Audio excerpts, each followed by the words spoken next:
Shalom Bapak Ibu Saudara yang dikasihi oleh Tuhan. Pagi ini kita merenungkan firman Tuhan tentang merdeka dari hukum dosa dan hukum maut yang terdapat dalam kitab Roma pasal 8 ayat 2. Roh yang memberi hidup telah memerdekakan kamu dalam Kristus dari hukum dosa dan hukum maut. Seperti yang kita ketahui bahwa dosa adalah pelanggaran hukum Allah.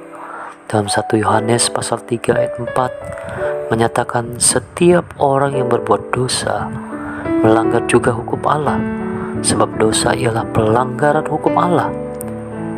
Dalam perjanjian lama kita melihat dosa pertama kali dilakukan oleh Adam dan Hawa ketika berada di dalam Taman Eden.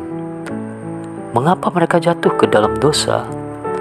Karena Adam dan Hawa telah memakan buah dari pohon pengetahuan tentang yang baik dan yang jahat. Tuhan sudah memperingatkan kepada mereka, namun mereka tidak mengindahkan perkataan dari Tuhan, dan pada akhirnya mereka jatuh ke dalam dosa.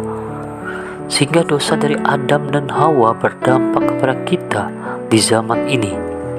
Akibatnya manusia telah kehilangan kemuliaan Allah.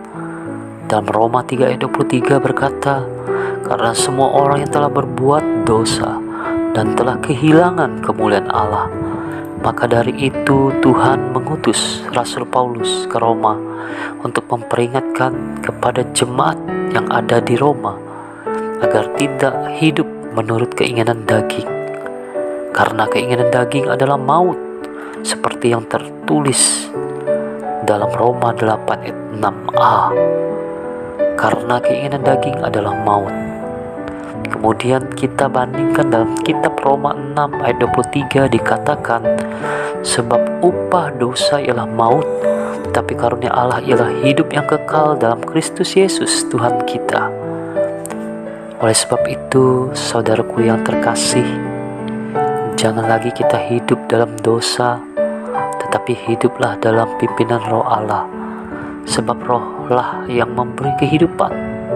Seperti dikatakan dalam Injil Yohanes 6 ayat 63 berkata, rohlah yang memberi hidup, daging sama sekali tidak berguna. Perkataan yang kukatakan kepadamu adalah roh dan hidup. Dengan demikian saudaraku yang terkasih, marilah kita menanggalkan keinginan daging dalam kehidupan kita dan memberikan hidup kita sepenuhnya untuk dipimpin oleh Roh Allah. Tuhan sudah menebus dosa kita dengan cara mati di atas kayu salib dan bangkit dari alam maut serta membayar lunas dosa kita, sehingga kita diselamatkan untuk menjadi umat yang merdeka di dalam Kristus. Pada akhirnya berbahagialah kita yang telah dipanggil untuk merdeka. Dalam Galatia 5 ayat 13 firman Tuhan berkata, saudara-saudara, memang kamu telah dipanggil untuk merdeka, tetapi janganlah kamu pergunakan kemerdekaan itu sebagai kesempatan untuk kehidupan dalam dosa. Melainkan, layanlah seorang akan yang lain oleh kasih. Amin. Tuhan Yesus memberkati.